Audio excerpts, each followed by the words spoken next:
Free agency frenzy is here and it is crazy. Let's talk about it. Welcome to the Empire State Sports Report, where we talk everything Giants, Yankees, and Mets. Today is Giants only because we have a lot to discuss. And I love free agency. I got to tell you, this has been fun as hell. My name is Adoree. I'm your host. If you like the Giants, make sure you hit the subscribe button because we are going to have a lot to discuss today and always. And I got to tell you guys, I am a little bit optimistic, okay?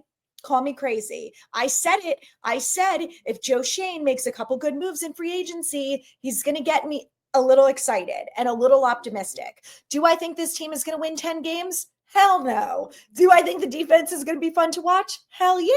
So we're making progress, okay? This is what we're going to do in this episode. We are going to go through every free agent signing the Giants have made thus far. I'm going to give my opinions on them. I'm going to talk about what the hell I want them to do at quarterback and Aaron Rodgers and Russ Wilson and that whole thing. And then we're going to talk about the right guard situation because that needs to be the next signing outside of the quarterback. And then that's it. Next week, it's just going to keep going. We're going to have more to discuss. And if the Giants sign Aaron Rodgers or Russ Wilson, whatever they do with a quarterback, I will do a mini episode later this week or whenever after it happens, we can talk about it. So let's get into it. Let's start with the Giants re-signed long snapper Casey Kreiter. Excellent move. The guy has been nothing but consistent. Honestly, probably the most consistent player on this entire football team so far. Knock on wood, never had a bad snap. Great signing. That was the right move. Next up, they also re-signed outside linebacker Tomon Fox. Tomon Fox is more of like a depth piece, practice squad. I think it's fine that they re-signed him. It's looking like they're not going to re-sign Aziz. So Tomon Fox, a good, maybe okay football player, not great, but he will be likely a practice squad guy, and then we'll see what we get out of him, when he gets some more snaps. I was surprised by this next one. Chris Manhertz, they re-signed to a one-year deal. Now, he was a good blocker for the Giants and has been fine for them since he's played. I don't know why. I just kind of thought that they weren't going to re-sign him. So I like it. I think it's a fine signing. The tight ends now are Daniel Bellinger, Theo Johnson, and Chris Manhertz. I expect them to add to that room over the summer. So when the post-June 1st cuts happen and when training camp starts is when the roster looks way different than it does now. So I expect to see a couple tight ends brought in through the summer. Ultimately, I think it'll probably still be the three that I mentioned going into the season, but you never know. There could be someone who comes out of nowhere and just excites us all, beats them out for the starting role. Next up is punter Jamie Gillen, which, again, I think was a good signing. He had his best year last year with the Giants, so he's gotten better as his time with the team has gone on. So I think it was fine. They re-signed the Scottish Hammer to 3 years. He's got a hell of a leg. The guy can boom it. And it's funny, I've seen a couple people being like, we should just cut Graham Gano and let him be the kicker. And honestly, he probably would be great at that. So maybe he'll be the backup kicker so we don't have any roster issues in the future. What a concept. They also re-signed Tommy DeVito, which I don't think was a surprise. I actually thought that he had one more year going into his contract, but he was a restricted free agent anyway. So he wasn't going to go anywhere, but Tommy DeVito is now the only quarterback on our roster. Thrilling, let me tell you. I just know we're all so excited that Tommy DeVito is the only quarterback on this team right now. It's great. I know. Next up, they signed defensive tackle Roy Robertson Harris. This is the first free agent signing that the Giants made outside of, obviously, the Giants players that they re-signed. So not very exciting. Let's be honest. It was the first one. I was kind of hoping they were going to come out, with a big, exciting name. But what I will say about this signing is I'm pretty sure it's 2 years, $10 million. So it's not a lot of money. It is for a side and a position that we need some rotational depth at. I also am not so sure what they're going to do with Nacho. He is a potential cut candidate because I think they could save a little over $3 million if they cut him. So I'm curious if this is kind of like a veteran swap that they made for Nacho. I'm not really sure. Obviously, as time goes on, but I do like the fact that they are focusing on depth. I know that some of these free signings are not the most exciting, but ultimately this team has been lacking depth for a long time in a lot of positions. And they finally the cap space to make some moves where they can bring in some veterans for 2-year deals to be a rotational depth piece. It's something that needed to be done. So I don't know how much we're going to see of Roy Harris over the next year, but I do like the fact that we have a veteran in the building who's going to be a rotational piece. And he's 6'5", 290. Couple stats here, guys are interested. He's 31, played in 117 regular season games, 62 starts with Bears, Jags, and Seahawks. He registered 19 sacks, 27 tackles for loss, 67 quarterback hits, 14 passes defensed, and 211 total over his career. So overall, like I said, I think it's a fine depth signing. They also signed linebacker Chris Board. I know, also not a very exciting signing, but he is mostly a special teams guy. And, I think as the rules have changed over special teams and it gets a little bit scarier that now the way that the kickoff rule is that you're getting the ball on the 25-yard line. Like if you miss one tackle, it's over for your special teams unit. So I like the fact that they're bringing in a veteran special teams teamer. I don't know if that means that they're going to keep Carter Coughlin. So keep your eyes peeled for that, because this could be just kind of like another veteran swap of a special teams guy. I don't expect him to play a lot of snaps on defense. He can, and he has before, but he seems to mostly be a special teams guy. So he's 6'2", 240, played in 114 regular season games with 4 starts, Ravens, Lions, and Patriots. He's only missed 2 games in 7 NFL seasons and has 6 postseason appearances, all with the Ravens. So he led the Ravens with 382 plays on special teams. He's 5th in the NFL with 65 total special teams tackles since he originally entered as a UDFA in 2018. In his first season, he led the Ravens with a career-high 12 special teams tackles. So good special teamer. I think it was a good addition. Again, like I said, it's like not very exciting, but these are the moves that Joe Schoen has to make in free agency, because he unfortunately has multiple drafts under his belt where he has not hit it right. So I hope that he's coming into his stride now, and we're going to have another year of a really good draft class who contributes right away, our starters, and make plays and help this team win some games. But, this has to be done in free agency because of the way that the roster has been constructed and that so many draft picks have failed. So it is what it is. Next up, offensive tackle James Hudson III. Now, if you have been listening for the last few months, you know that one of my free agent targets, before they decided that Greg Van Roten was going to be gone, and for some reason I thought he signed a 2-year deal, so I thought maybe he was going to be here longer. Anyway, before the right guard position became available, I was like, they so desperately need a swing tackle, and I was hoping that they re-signed Tyree Phillips. He was my pick, coming off an injury, but he played a little bit with the Giants before the season was over. And prior to that, he did well with the Eagles, and he did okay with the Giants before he left. So anyway, he was my choice. Do you know who was not my choice? Was James Hudson III, who the Giants signed from the Browns. I think, again, a 2-year, $10 million deal. He's going to be a swing tackle. This is what I'm going to say about this signing, is that Joe Schoen is listening to my podcast, and he finally heard me bitching for 2 years or 3 years now about the fact that he went back-to-back seasons without signing a swing tackle. And I am 100% joking. I know that's not what happened. But what I will say is that I am getting the feeling that Joe Schoen has learned from some of his mistakes. And I am glad to see that. I think at this point in your tenure, you're in year 4. I hope that you've learned from your mistakes. I hope Brian Dable is next, but I'll give you 3 examples. This is one of them. He went 2 years without a swing tackle, thinking it was going to be Joshua Ezeudu or Evan Neal, which anyone with eyes would have told you horrible. So anyway, now he finally signed a swing tackle. It's not the best swing tackle. He's maybe not the worst swing tackle in the league. Maybe they think get something out of him with Carmen Brasillo, but there is an additional swing tackle now on the roster that is not named Ezeudu or Neal. And for that, I am a little bit happy about. Number 2, I've gotten so many comments from people. I can't believe they paid Javon Holland instead of just paying Xavier McKinney last year. It's not that simple, okay? This is a perfect example of Joe from his mistakes. Now, the first thing I want to say Xavier McKinney thing is I honestly think that neither one of them wanted to be reunited. Shaw talked about his fucking coach, Wink Martindale. He talked shit about the organization.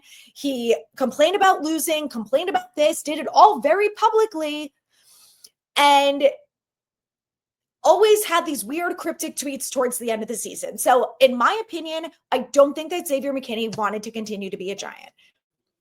I don't know if he'll ever confirm that. I don't know if I'll ever be actually right on that. Maybe I'm wrong. It's just the feeling that I got. So there's that. Then Xavier McKinney goes to the Packers and makes $18 million a year. Javon Holland is not making $18 million a year. So for all the people who are like, well, we just paid a safety all this money. First of all, it's not the same amount of money. Number one. Number two, everyone agreed last year that the Packers overpaid for him. Okay. Number three, Joe Schoen learned that not having a veteran safety in this secondary is a problem. So after McKinney walked and he didn't replace him with basically anyone, he had Jason Pinnock and Tyler Nubin and Dane Belton. Like, that's what he rolled with. Learn the hard way that didn't work out. So this year, he has a year of learnings under his belt. This is how life works, right? We learn and we grow. So he learned from his mistake, and now he brought in a veteran safety. The other thing that no one is talking about that needs to be talked about is for everyone who's like, oh, they let McKinney walk away for nothing. No, they didn't. They got a third-round draft pick for him. So now they have pick number 99 in the draft, and they have 4 picks in the top 100 this year. Now, if you don't trust Joe Schoen to make good picks with those 4 picks, that is a different story than saying that he's a shitty GM because he didn't get anything for Xavier McKinney. We should have paid him $18 million, and we shouldn't have signed Javon Holland, and like all that bullshit, okay? So that is what it is. That's the second thing that proves to me that Joe Schoen, I think, is learning things. The third thing is the cornerback situation, okay, which we're going to talk about more about Holland and what's the name of the cornerback when we get there. But the thing that I want to say about the corner is that this time last year when they were at the combine, okay, we all saw this on Hard Knocks. Joe Schoen is all excited. They traded for Brian Burns. And then he tells Shane Bowen verbatim, I'll go out there and play corner if you need me to. How did that work out for us, Joe? So again, now he learned, right? Last year, he didn't bring in a corner. He rode the Tay Banks, Cordell Flott, and Drew Phillips ride. Ended up having to bring in Adoree Jackson, who may or may not have made things worse, and ended up having a really shitty season for most of the corners. Drew Phillips was fantastic, the best of the 3. No shit. Everyone else, not so great. So he learned his lesson. So maybe I'm myself into things about Joe. I think that you can argue that 3 really good reasons that Joe Schoen is learning his mistakes and we're correct them. Now, I'm not a crown just yet. It has to work, right? So let's see how it goes this season. If the veteran moves and safety transform the secondary, I think that they will. I hope that they will. Again, got to see it to believe it. But let's go back to the third. Hudson is 6'5", 313 pounds, originally selected by the Browns in the 4th round of the 2021 draft. He played 47 regular season games, made 17 starts, 14 at right tackle over the first 3 seasons, and then 3 at left tackle. So probably going to be more of a backup right tackle, but he does have the ability to be a swing tackle. So actually, he did have a good rookie year. As a rookie, while playing in 12 games with 4 starts at right tackle, Hudson helped Cleveland lead the NFL with 5.09 yards per carry, the highest average by a Browns team since 1966. So he was a good run defender as a rookie. I don't know what happened, but we'll see if maybe they think they can bring him to a serviceable thing. Like, I always say, I understand that backups are backups. I don't need, if Andrew Thomas goes down, I don't need you to be Andrew Thomas 2.0. If we ever have the money to afford to do that, by all means, let's do it. But I just need you to be serviceable and make sure the quarterback doesn't get mauled every single play. You know, don't think I'm asking for that much. All right, now let's talk about the cornerback. The Giants signed Paulson Adebo, which is one of their big signings on day one. Probably him and the safety were the two biggest ones so far. And I think this was one of the most exciting. Now, I know that there were concerns of the fact that he had a broken femur last year and he's coming off an injury. I have seen videos of his rehab. The contract is pending physical also. And I saw him like doing a backflip. So I think he's fine. I think he's going to pass the physical. And I think we're not going to have any issues with him. He's 6'1", 192 pounds, started 51 of 52 games for the Saints over his first 4 years. Career numbers include 251 total tackles, 43 pass defenses, 10 interceptions, 7 tackles for loss, 2 forced fumbles, 2 fumble recoveries. He also had 3 interceptions in 7 starts last year before he broke his femur. So he was on target to have a really good year last year for the Saints, and unfortunately just dealt with an injury that set him back a little bit. But in 2023, he also had a year. 76 tackles, 4 interceptions, 2 recoveries. His 18 passes defensed was the 3rd most in the NFL that season. So I know a lot of us wanted Javarius Ward or Byron Murphy or one of those other corners out there. The more I hear about Adebo, and I have to be honest, he wasn't really on my radar. And I think it's because of the injury, but I do think that this was a good signing. And like I said, a lot of them are good signings in theory, right? We need to see them on the football field and we need to see them make plays. But I do think he's going to be a good corner. He is very physical, which I think is beneficial, but I know all of us are going to have our concerns that that's going to result in flags. And he has dealt with a fair amount of flags over his career so far. So I hope that's one of the things that maybe he can rein in a little bit, because we're not in a place to get a lot of DPIs. Not now, not ever, hopefully. So, but maybe once we have an offense that, can score 2 touchdowns or more in one game, then we can deal with one DPI call. But until then, I'm going to need him to stick with the physicality, work on the handsiness. Okay. But other than that, I am excited about him. Like I said, a top corner was on my list for the get-go for free agency. And I am glad that Joe, in theory, delivered. This, to me, this next signing was the biggest surprising to me for the Giants. Darius Slayton signed a 3-year, $36 million deal with the Giants. I love Darius. I know a lot of us do. That man is loyal to a fault. Go to another team that is winning football. I mean, God bless him, like truly. He must have not gotten another offer elsewhere. Josh Palmer, who was also a veteran free agent wide receiver, got around the same amount of money. Darius Slayton has better stats than he does.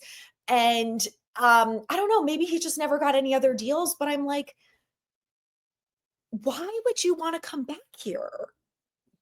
Like, I kind of just thought that maybe he wanted a clean break, but like I said, good for him. He's staying. For 5 out of 6 years, Darius Slayton was the Giants' leading wide receiver. He was only making $6 million last year. He got a gigantic pay cut.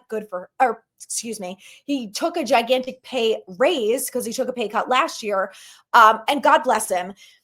Him and Malik Neighbors are going to be wide receivers 1 and 2. We're going to see a lot of Darius.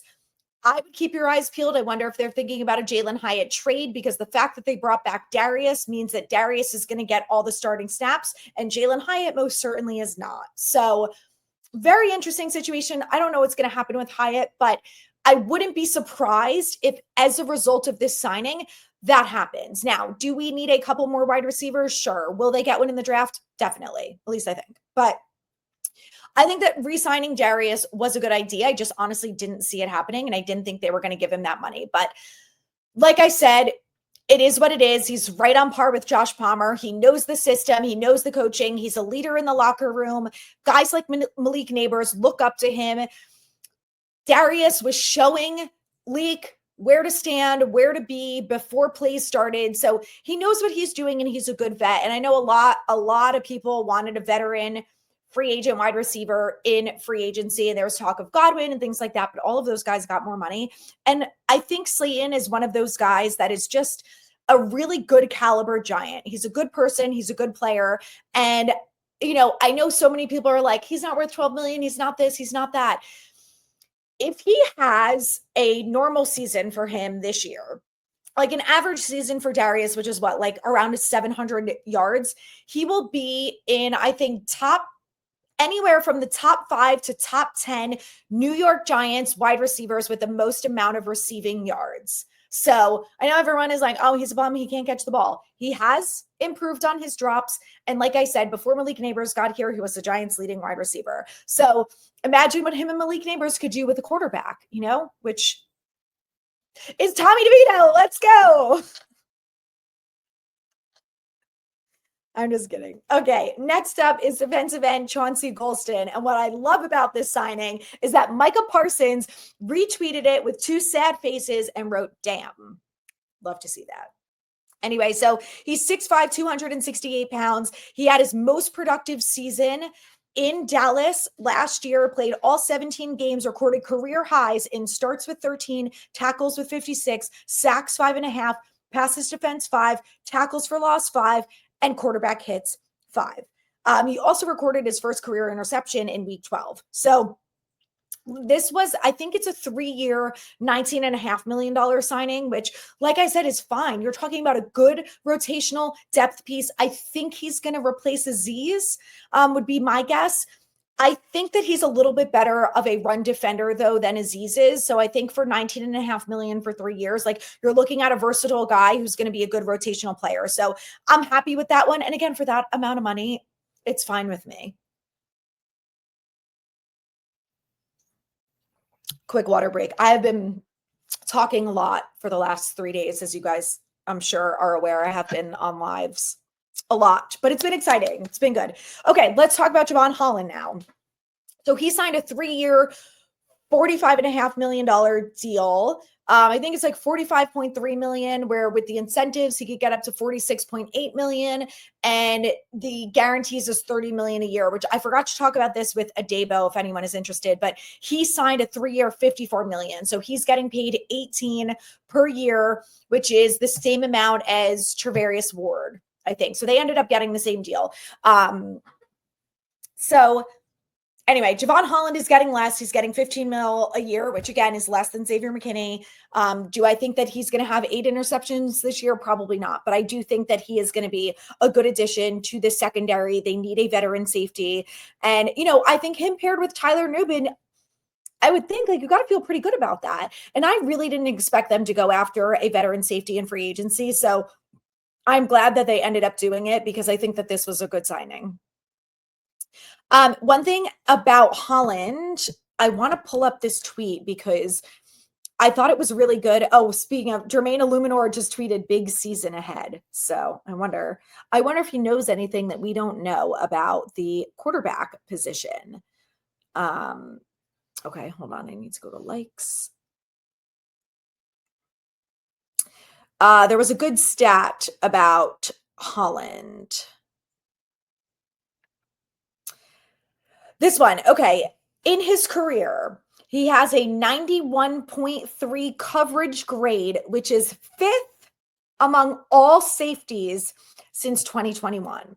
So, like I said, I think it's a good signing. I also love this tweet from Peter Schrager, because this is something else that needs to be talked about, is the Giants secondary as a whole is so young. The 2 players that were just brought in, that even though they're veterans, Adebo is 25 and Holland is also 25. So the defensive backfield, tweet from Peter Schrager. After years of being a roster weakness, the Giants finally seem to have a viable young defensive backfield. Adebo 25, Banks 24, Holland 25, Nubin 23, Phillips 23. So again, I like that. I like that they're young. It means hopefully the next, I don't know, a lot of them are on 3-year contracts, but if we can get them 3, 4, 5 years, like, this should be, in theory, the prime of their career. So we should be getting the best years out of them. So like I said, I really like the Javon Holland signing. He's played with the So he spent the first 4 seasons of his career with the Dolphins. He was drafted 36 overall in the 2021 draft. He's 6'1", 205. He's played in 60 games, 57 career starts, 301 tackles, 5 sacks, 9 tackles for loss, 10 quarterback hits, 5 interceptions, 25 passes defense, 5 forced fumbles, 4 fumble recoveries, and 1 defensive touchdown. So overall, pretty good career stats for him. And look, the 2 signings make the secondary better. Based on paper, right? What we had before versus what we had now, no question is better. This episode is getting longer than I thought. So we'll talk about the quarterback position and I'll try to make it quick, and same thing with the right guard. This is where I'm at with the quarterback position. Is Aaron Rodgers, stop being a dramatic ass bitch, okay? You are not The Bachelor. You're not trying to find the love of your life. You're not signing a 5 to 10 year deal that's going to change your wife's job or your kids' schools, and uprooting them is such a problem. Like, the guy's 41 years old. He's got over $400 million in the bank. He just bought a mansion in Montclair and he doesn't really want to leave.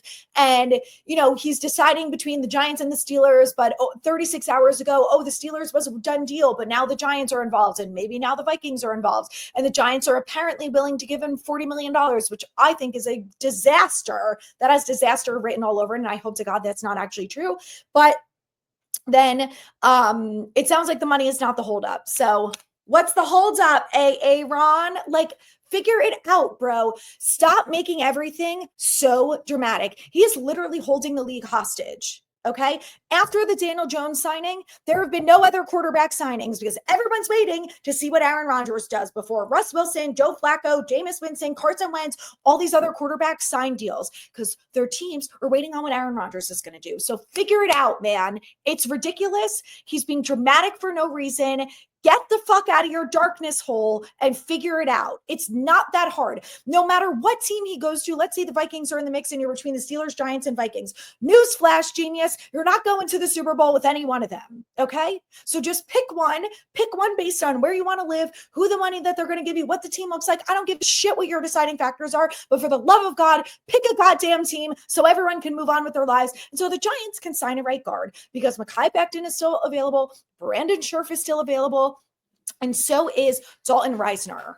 And I'll be damned if I think this Giants team is going to go into the season with Evan Neal or Joshua Zudu as right tackle, because like I said, I think that Joe Schoen is finally learning from some of his mistakes. And I think that he's learning that going into a year with those two as the right tackle has disaster written all over it.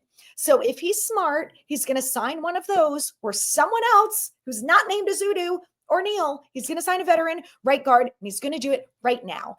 And I don't know if Aaron Rodgers is holding them up. I don't know what the deal is. I don't know why they haven't signed a right guard up until this point. Maybe they think because we're on day 3 and a lot of them are still available, the price is going down. Maybe they're negotiating. I don't know. But all I have to say is by the end of this week, they better bring in a veteran right guard, because that is a must move.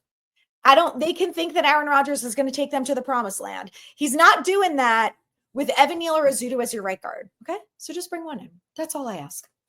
Thank you guys so much for listening. Please subscribe. We've got a lot more to talk about because we are a month away from the draft. So obviously the more free agent signings that they make, we're going to talk about how that's going to affect them in the draft. And we'll talk a little bit about that next week. But as soon as there is a quarterback signing, I will jump on here. I will do a mini episode. And of course, I will be live on Instagram. So make sure you follow along at Empire State Sports Report. And enjoy the rest of your week, guys. It's been fun. Thanks again for listening.